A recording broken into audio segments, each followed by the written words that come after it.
ॐ श्री गुरवे नमः। ॐ शान्ति शान्तिः शान्तिः। अखण्डानन्दबोधाय शिष्यसन्तापहारिणे सच्चिदानन्दरूपाय रामाय गुरवे नमः। ॐ शान्तिः शान्तिः शान्तिः। प्रणाम भगवान। स्वामी राम तीर्थ जी का दिव्य ग्रंथ भक्ति योग रहस्य चल रहा है, जिसमें उपासना की आवश्यकता में कल के सत्संग में बताया कि जय इसी में है कि अपने मन रूपी बाघ की डोरी उस कृष्ण के हाथ में दे दो, बस फिर कोई खतरा नहीं। वह इस संसार रूपी कुरुक्षेत्र से जय के साथ लेकर ही निकलेगा, और रथ हाँकने में तो कृष्ण प्रसिद्ध उस्ताद हैं। आवश्यकता है हरि को रथ घोड़े और बागे सौंपकर पास बिठाने की, और यही है उपासना। अब आगे गीता का एक मंत्र लिया है, 18वें अध्याय का 66वां मंत्र। सर्वधर्मान् परित्यज्य माम एकम शरणं व्रज, अहम त्वाम सर्व पापेभ्यो मोक्षयिष्यामि मा शुचः। सारे धर्मों को त्याग कर मुझ एक की ही तू शरण ले, मैं तुझे तेरे सारे पापों से छुड़ा डालूंगा, इसलिए शोक मत कर। एक और मंत्र दिया है गीता का 2 अध्याय का 62वां मंत्र। संगात संजायते कामा, कामात क्रोधा अभिजायते। विषय संग से काम उत्पन्न होता है और काम से क्रोध उत्पन्न होता है। पदार्थ, कामना और विषय वासना से सर्वसाधारण पुरुष की वह गति होती है जैसे जल में पड़े हुए तुंबे की, जो आंधी और अवधि के अधीन होता है।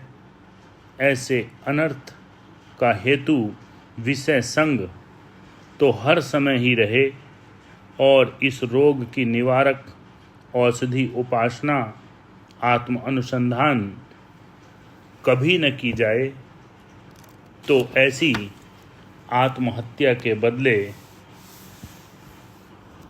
अवश्य। असुर्यानाम ते लोका अंधेन तमसावृता। सूर्य रहित और गाढ़े अंधकार वाले लोग ऐसे नरक में दारुण दुख ही सहने पड़ेंगे।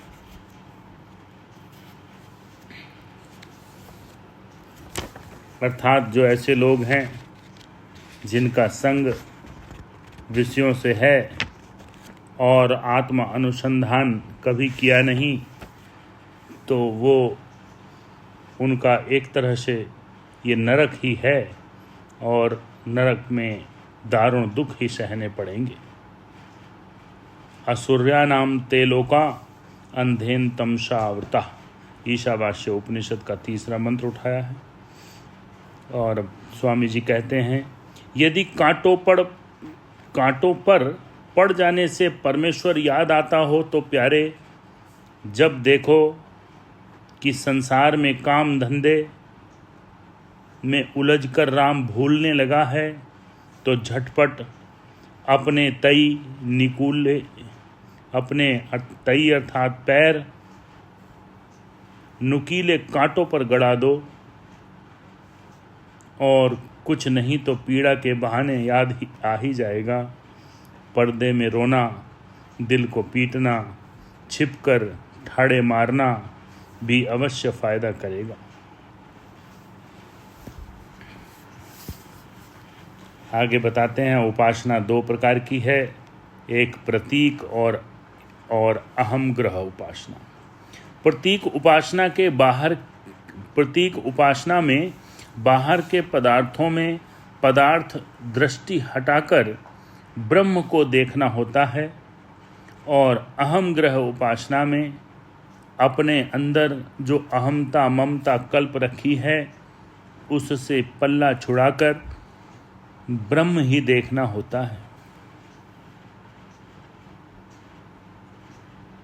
यदि बाहर के प्रतीक को सत्य जानकर ईश्वर कल्पना उसमें की जाए